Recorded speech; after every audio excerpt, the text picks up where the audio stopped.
Over the past 3 years, Red Bull Racing has lost almost every key figure that helped build their championship-winning cars. Every single person you are looking at right now has left the team.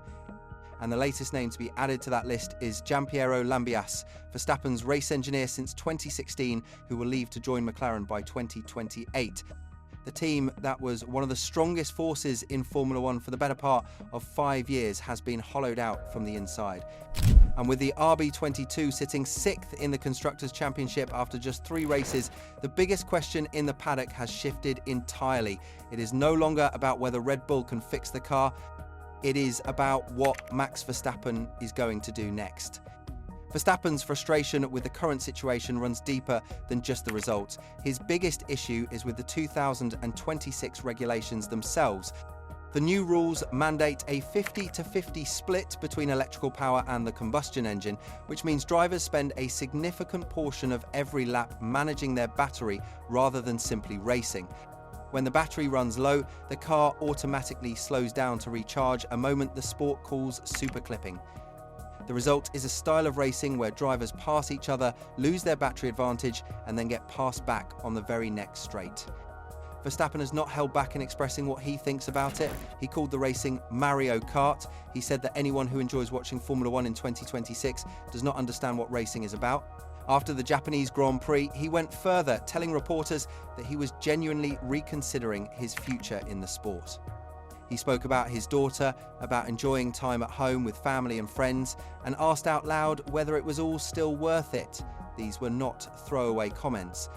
They came from a driver who has always been brutally honest about how he feels. What makes this situation even more complicated is his contract. Verstappen is officially signed with Red Bull until the end of 2028. But it has been widely reported that his deal contains performance-related exit clauses. Earlier this season, reports suggested that he could activate one of those clauses if he was not inside the top 2 of the Drivers' Championship by the summer break. Helmut Marko, before his own departure, claimed those clauses had been modified or removed. But the reality of Formula One is straightforward. If a driver of Verstappen's caliber genuinely wants to leave a team, a legal mechanism can almost always be found. The contract is a formality. His desire to stay or to go is what actually matters. But here is where the picture gets more nuanced. Just this week at a Viaplay event in Amsterdam, Verstappen spoke about Lambiase's departure to McLaren, and his tone was completely different from the frustration we heard after Japan. He was calm, measured, even warm. He revealed that Lambiase had asked for his blessing before accepting the offer. Verstappen told him he would be stupid not to take it. He said they had already achieved everything together and that the move offered real financial security for Lambiase and his family. That is not the language of someone who is bitter or checked out. That is someone who has accepted that one chapter is closing and is thinking clearly about what comes next.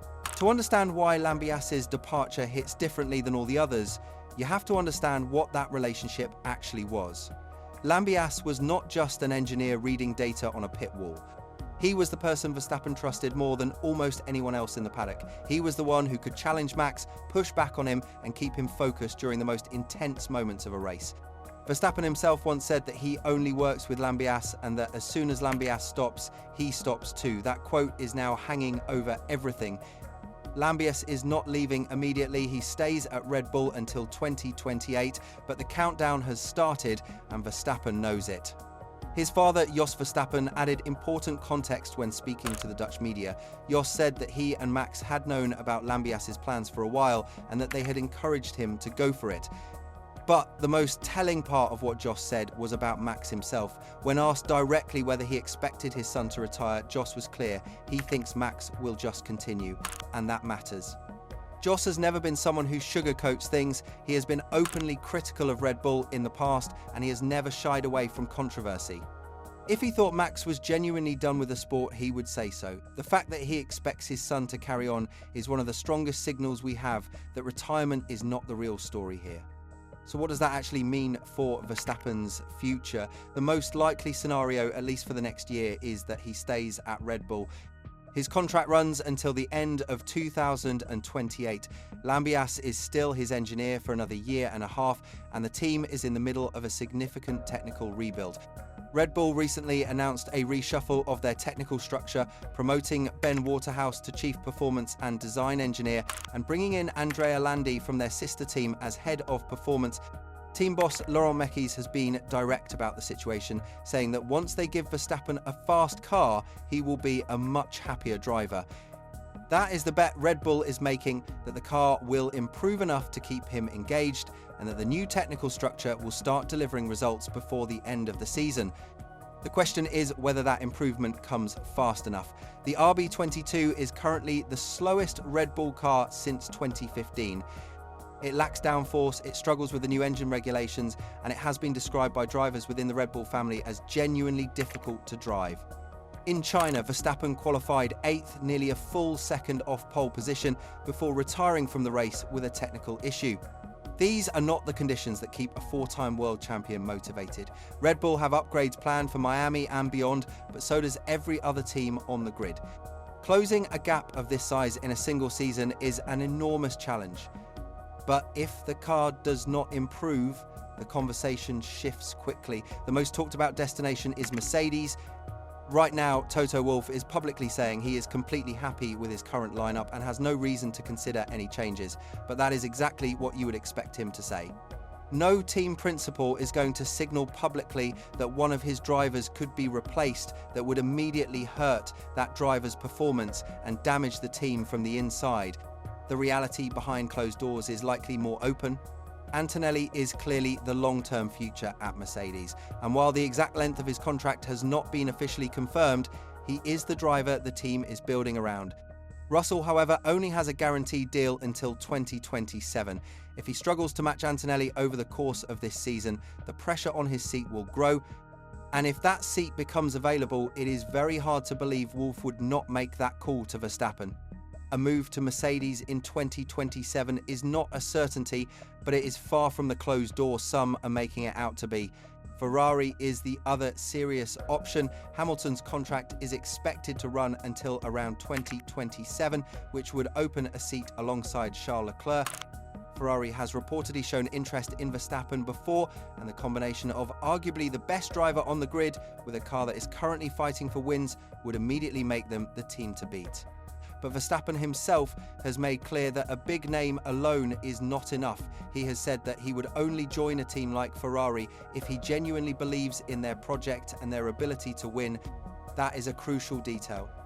It means that even if Ferrari comes calling, Verstappen will be asking hard questions about their development direction, their engine program, and their long-term plan before he commits to anything. The romantic idea of Verstappen in red is appealing, but he is not a romantic. He is a pragmatist who wants a winning car. The one thing that seems increasingly clear is that retirement before 2028 is unlikely. Verstappen has said himself that he does not want to drag his career out the way some drivers have, but walking away while he is still only 28 years old with a car that could genuinely improve, and with Lambiase still in his corner for now, that does not add up. The frustration is real.